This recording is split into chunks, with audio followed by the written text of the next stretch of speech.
Bonjour à toutes et tous, c'est Céline, kinésithérapeute près de Lille. Bienvenue dans ce nouvel épisode de Kinécast de la Fédé, de la communauté dynamique et innovante des kinésithérapeutes. Chaque semaine, vous découvrirez les témoignages, les conseils et les astuces de kinés passionnés et engagés sur des sujets qui vous interpellent dans votre pratique et aussi sur l'actualité. Ensemble et avec la Fédé, bougeons les lignes de la kinésithérapie. Bonne écoute! Kiné Actualité est partenaire de Kinécast. Actualité, interviews, reportages, mais aussi formation continue et gestion du cabinet, tout ce dont vous avez besoin est dans Kiné Actualité, le magazine de référence pour la profession. Bonjour à toutes, bonjour à tous, bienvenue dans cet épisode spécial de Kinécast. Lors de l'épisode 26, vous avez découvert les 6 kinésithérapeutes, candidats de la FFMKR, se présentant aux élections de la Carpinco qui se dérouleront du 24 juin au 8 juillet. On se retrouve aujourd'hui pour entrer dans le cœur du programme de la Fédé. Quels sont leurs engagements? Pourquoi voter? Et quelles sont les avancées déjà obtenues grâce à la FFMKR? Autour de la table aujourd'hui, j'ai le plaisir d'échanger avec Steren Well, Damien Olivon, Stéphane Morales, Vanessa Sivignon, Corinne Frisch et Émilie Pessenda. Bonjour à tous les 6 et merci d'être là pour cet épisode spécial. Bonjour Bonjour. Céline. Commençons par le premier axe fort de votre programme. Vous proposez de choisir une retraite qui vous ressemble. Concrètement, qu'est-ce que cela veut dire? En fait, on souhaite élargir le choix des kinés en ce qui concerne leur retraite. Nous sommes des libéraux, nous avons l'habitude de gérer nos cabinets. On veut ouvrir en fait de nouvelles possibilités de gestion pour la retraite. Tout d'abord, en proposant de façon optionnelle une part de capitalisation. Ensuite, en favorisant le cumul emploi-retraite. Et enfin, en réduisant les décotes pour les départs entre 64 et 67 ans, mais en maintenant les surcotes. Ainsi, les kinés pourront choisir une diversification dans la constitution de leur retraite et ils auront la possibilité de partir de façon progressive ou en conservant une activité même à la retraite de façon facilitée par rapport au système actuel. Une retraite qui vous ressemble, c'est donc une retraite qui vous ouvre des choix et qui s'adapte à vos envies. L'une des propositions donc est la mise en place d'une part de capitalisation à la carte et sécurisée au sein même de la Carpinco. Pourquoi avoir fait ce choix et quel est l'intérêt pour les kinés? L'intérêt, c'est d'offrir aux kinés un nouvel outil facultatif pour se constituer une retraite supplémentaire. Certaines caisses, comme la CAVP, c'est la caisse des pharmaciens, proposent déjà de la capitalisation et cela fonctionne très bien. Il s'agirait donc d'un dispositif d'épargne retraite collectif et sécurisé, adossé aux performances de placement de la caisse. D'après la Cour des comptes, la Carpinco a une gestion financière solide avec une performance supérieure à la moyenne. On peut donc lui faire confiance pour gérer aussi une part de capitalisation avec une sécurisation qui soit meilleure que ce que l'on pourrait faire chacun dans notre coin de façon individuelle. En mutualisant les moyens, on a beaucoup plus de possibilités et de sécurité. Vous parlez aussi de favoriser le cumul emploi-retraite dès 60 ans, ainsi que la retraite progressive. Quels sont ces deux dispositifs et quelles sont les difficultés actuellement? Oui, il s'agit de dispositifs qui aujourd'hui sont un peu trop méconnus et complexes. Pour ceux qui souhaitent continuer à travailler à la retraite, le cumul emploi-retraite est la solution. Il permet de cumuler sa retraite et ses revenus professionnels. Mais cela n'est actuellement possible qu'à partir de 64 ans. Donc ça nous paraît être un problème et nous souhaitons proposer de rendre le cumul emploi-retraite possible dès 60 ans. Et aussi que les cotisations à l'ASV permettent de bénéficier de nouveaux droits, ce qui n'est pas le cas actuellement. Actuellement, on cotise, mais cela n'ouvre pas de nouveaux droits à l'ASV. Pour ceux qui souhaitent commencer à lever le pied un peu avant la retraite, il existe la retraite progressive. Et c'est certainement une excellente solution, là aussi trop méconnue. Elle permet de réduire son activité professionnelle en percevant une partie de sa retraite du régime de base. Ces systèmes, comme je le disais, sont trop méconnus. Les conditions d'accès cumulatives peuvent paraître complexes et difficiles à appréhender et des fois difficiles à satisfaire. Donc, nous souhaitons travailler à une simplification de ces systèmes pour en permettre une meilleure visibilité et accessibilité. Ainsi, nous permettrons aux kinés d'avoir un meilleur accès à la retraite qui leur ressemble. On entend parfois que la Carpinco pourrait être un jour absorbée ou que sa gestion pourrait être centralisée. Pourquoi est-ce essentiel pour vous de défendre son autonomie? Et qu'est-ce que ça changerait pour les kinés si elle venait à disparaître? En effet, beaucoup poussent vers la centralisation pour réduire les coûts, optimiser la gestion. Mais l'État montre-t-il sa capacité à gérer de manière saine nos finances? La Carpinco, elle, est gérée depuis des années par des professionnels de santé, les infirmiers, les kinés, les orthophonistes, les orthoptistes et les pédicures podologues, qui connaissent les problématiques de terrain et ont su montrer leur capacité à gérer efficacement notre caisse de retraite, même la Cour des comptes l'atteste. Il faut comprendre qu'il n'existe pas de majorité d'une profession dans le conseil d'administration, et les décisions se prennent donc de manière collégiale, en interprofessionnalité. Il faut trouver des compromis entre les souhaits et les contraintes de nos différents métiers. Que changerait donc cette centralisation? Il suffit de regarder la représentativité. À la Carpinco, nous sommes environ 250 000 affiliés, donc 80 000 kinés. Ça représente 34%. Si on englobe la CNAF VPL, c'est-à-dire toutes les professions libérales, nous ne représentons plus que 8% des adhérents. Si on élargit encore un petit peu à l'U2P en rajoutant les artisans et commerçants, c'est plus que 2,35%. Et par rapport à la population active, nous pesons moins de 0,3%. Autant dire le poids d'une plume dans un oreiller. C'est beaucoup plus compliqué de se faire entendre et de faire entendre nos spécificités. Et on le voit là, actuellement avec la réforme des organismes de formation, où on a de moins en moins notre mot à dire. Il existe donc deux façons de se mobiliser. Être force d'opposition à tout. Résultat, 2 ans à attendre la revalorisation de 500 millions qui était prévue par l'avenant 7. Être dans la rue contre la réforme des retraites et ne rien proposer d'autre, 5 ans plus tard, c'est un choix. Ou être force de proposition auprès des tutelles. C'est ce que nous avons choisi. Depuis 6 ans, notre équipe à la tête de FFMKR a su montrer que nous étions dans l'action pour faire évoluer la profession, mais aussi l'interprofessionnalité, dont nous sommes un des piliers. Sébastien Guérard, notre président, est président de l'UNPS. Pendant la réforme des retraites, c'est grâce au dialogue avec les différents syndicats prêts à construire pour l'avenir, au niveau de l'UDP notamment, que nous avons pu apporter plus de justice avec le changement d'assiette de la CSG qui aiguillera des cotisations sociales vers notre caisse de retraite dès l'année prochaine. C'est sur cette base que nous souhaitons maintenir l'autonomie de notre caisse, garante de l'intérêt des kinésithérapeutes. Vous proposez que l'ASV soit accessible à partir de 64 ans au lieu de 65. Quel est l'impact pour un kiné qui part en retraite? Alors, donc, pour remettre dans le contexte, l'ASV, c'est l'avantage social vieillesse, et c'est un régime de retraite surcomplémentaire qui est réservé aux professionnels de santé conventionnés et qui est abondé aux 2 tiers par l'assurance maladie. On a donc la retraite de base et la retraite complémentaire qui ont un âge de départ à la retraite à 64 ans. Par contre, sur l'ASV, l'âge du taux plein est à 65 ans.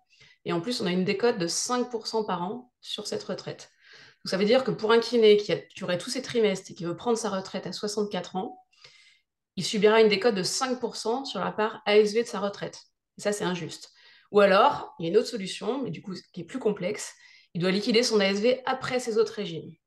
Donc nous, ce qu'on voudrait, c'est abaisser l'âge du taux plein de l'ASV à 64 ans pour l'aligner sur les autres régimes, pour que ce soit à la fois plus lisible, le même âge de départ pour les 3 régimes de retraite, et pour que ce soit plus juste, donc ne pas subir de décote sur l'ASV si on peut partir à 64 ans sur les autres régimes. Quelles sont les autres propositions à propos de l'ASV?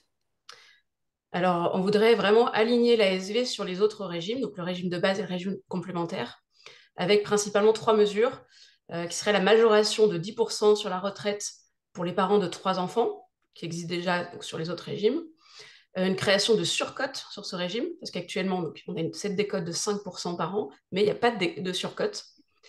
Et on veut aussi que le cumul emploi-retraite soit générateur de nouveaux droits, comme l'a expliqué Damien tout à l'heure. Et ce qu'il faut savoir, c'est que l'ASV, c'est notre régime qui est le plus excédentaire, qui a des réserves très conséquentes, et ces réserves permettraient de financer les nouvelles mesures sans augmenter la cotisation ASV. Et puis en parallèle, la FFMKR travaille toujours au niveau conventionnel pour que l'assurance maladie augmente sa participation à l'ASV. Alors, vous êtes aussi très attaché à la protection sociale. Qu'est-ce que vous proposez pour le régime invalidité TC? Alors oui, nous y sommes tous très attachés à la FMKR. La Carpinco est une des 4 caisses au sein de la CNAVPL sur 10 à avoir un tel régime de solidarité, d'aide aux confrères. Il y a pour rappel, par exemple, le Fonds d'action sociale. Une partie de nos cotisations sur le régime de base part à la CNAVPL, mais on en récupère une grosse partie pour nous pour financer ce Fonds d'action sociale. et qui est très important pour les collègues en difficulté. Mais pas que, il y a des aides aussi au paiement des cotisations quand on se trouve en difficulté.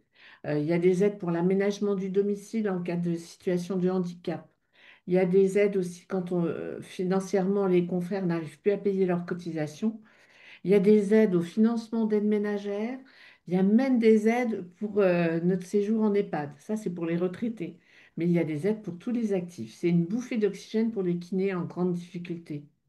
De plus en plus de confrères, malheureusement, sont en difficulté parmi les actifs, mais comme les personnes en retraite. Et ce régime avec des décès était en déficit croissant depuis plusieurs années, et nous avons réussi enfin à le préserver. Il faut continuer dans ce sens, bien sûr, en ayant une bonne gestion saine et surtout anticipée. Et ça, c'est une des forces de la FMKR au sein des élus nous y siégeons depuis plusieurs années maintenant. Les kinés libéraux qui deviennent parents savent à quel point il est difficile de concilier l'arrêt de travail et la sécurité financière. Que proposez-vous pour que les kinés libéraux ne mettent pas en péril leur équilibre financier lors de cette période?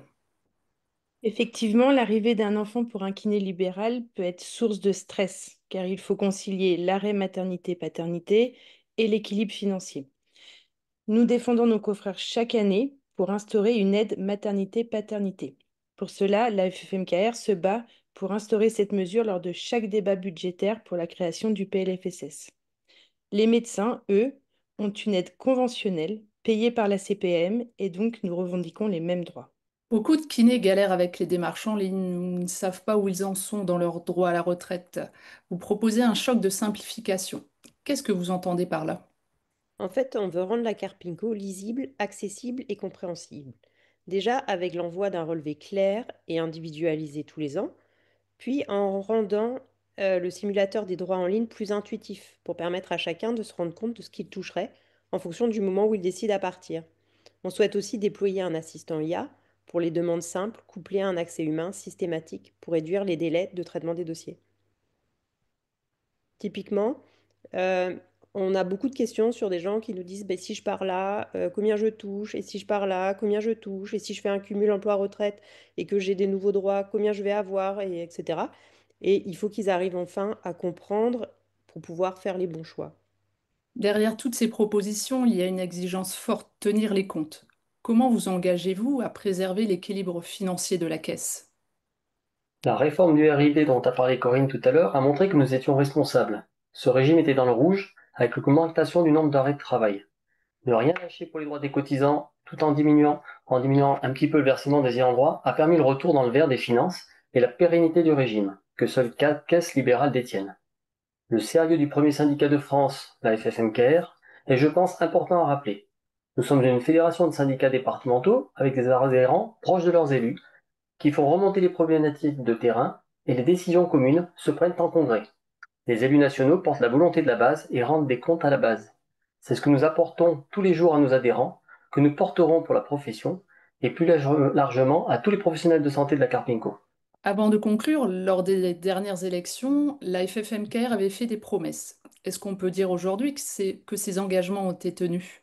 Oui, je le confirme parce que je suis élue depuis plusieurs années. Et ben, la dernière campagne, c'est déjà il y a 3 ans, ça passe très vite. Et nous avons obtenu ce que nous avions déjà revendiqué, c'est-à-dire moins de CSG. Pour nous, le CSG, c'est un impôt totalement injuste qui donne droit à rien. Là, pour la même somme que nous allons cotiser, il y aura une bonne grosse partie qui va partir sur notre régime complémentaire au niveau de la Carpinco, donc qui va nous donner des points en plus. Donc, par le fait, améliorer nos pensions. On avait aussi voulu étendre comment dire, l'assurance capital décès aux gens pacsés, parce qu'en fait, c'était aussi injuste, sociétalement parlant. Il y a le mariage, bien sûr, qui était complètement reconnu, mais par ailleurs, le Pacs est complètement aussi dans la légitimité. Donc, les gens pacsés ne touchaient rien, malheureusement. Mais maintenant, ça y est, c'est résolu, on l'a obtenu.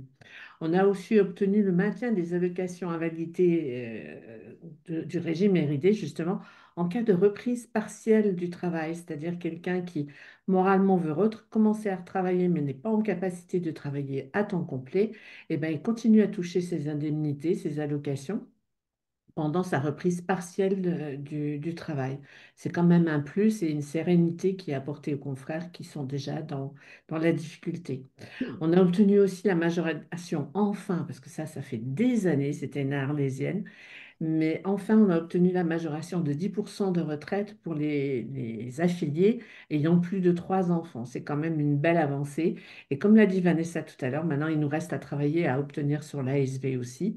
Mais le régime de base et le régime complémentaire, c'est quand même super. On l'a enfin obtenu. Le dossier était au ministère, sur le bureau, mais en dessous de la pile, j'ai l'impression. Et surtout, ben, on a œuvré pour préserver ce fameux régime invalidité-décès, ce service, si je puis dire, de solidarité. On l'a préservé, on a anticipé ces difficultés et maintenant il est consolidé. Et on continuera à y travailler, bien sûr, parce qu'il y en a vraiment besoin financièrement pour tout le monde. Alors pour conclure, si vous deviez chacun, chacune retenir une proposition, laquelle serait-elle? Ben, pour moi, la plus importante aussi et innovante, c'est la capitalisation. Proposer sur la base du volontariat une capitalisation comme pour les pharmaciens. Moi, je trouve ça vraiment super. Par le passé, nos anciens avaient les classes, les fameuses classes facultatives. En quelque sorte, c'est revenir à ce système-là. Et quand on les entend, nos anciens, ils sont bien contents d'avoir ces classes facultatives. Donc là, la capitalisation, pour moi, c'est important. Je sais pas pour les autres. Un des Pour moi, axes la stratégiques. capitalisation aussi, ça fait jamais de mal d'avoir une corde de plus à son arc et un choix supplémentaire. Sachant qu'évidemment, on l'a déjà dit, il serait facultatif. C'est une option et elle n'est pas négligeable. Sûrement supérieure à ce qu'on serait capable de faire en capitalisation de son côté seul. Alors pour moi, la capitalisation, effectivement, c'est très intéressant. Il y a un autre point qui est intéressant, c'est la mise en place d'une intelligence artificielle pour simplifier les démarches. Parce que ça, c'est vraiment des retours qu'on a régulièrement des confrères qui arrivent pas, leurs dossiers sont longs à traiter, ils n'arrivent pas à joindre les gens. Et on pense vraiment qu'une intelligence artificielle, bah, c'est dans l'air du temps. Maintenant, ça fonctionne bien. Et ça va vraiment révolutionner la caisse, je pense. Et aider les administratifs à gérer tous nos dossiers. Donc moins de stress. Les meilleurs délais. Oui. Et qu'ils soient plus proches du coup des adhérents Mm. pour les grosses problématiques et pas perdre du temps dans la gestion. Donc la gestion me paraît très importante justement de la caisse. Et c'est important que le conseil d'administration pousse à une gestion saine. On a vu que la gestion était saine et donc on va pousser dans l'intérêt des professionnels cette gestion pour qu'elle continue à être saine. Pour moi également, c'est la capitalisation l'essentiel pour vraiment qu'on ait tous une meilleure retraite, qu'on puisse avoir les mêmes aides pour la maternité, paternité que les autres professions libérales, parce qu'il y a pas de raison. Et la simplification des démarches et les bulletins plus clairs pour que ben, tous nos confrères comprennent de manière simple pourquoi ils cotisent et à quoi sert leur cotisation. Et pour appuyer les propos d'Émilie par rapport à l'aide pendant la maternité, c'est important que ça soit négocié au sein du conventionnel. Parce que sinon, si certains autres syndicats proposent des prises en charge gratuites de trimestre, machin, bah, ça va nous retomber sur nous, sur une augmentation de nos cotisations. Il va falloir l'autofinancer. Donc, ça va faire une augmentation de cotisation, donc mettre encore en péril les cabinets, en fait. Et donc, du coup, l'obtenir au sein du conventionnel, ben, ce serait génial. Comme les femmes médecins, elles l'ont obtenu. Il n'y a pas de raison. En fin de compte, on a Oui. les Et mêmes pour difficultés tous. financières pour les congés Oui, maternité. Donc, tout à fait.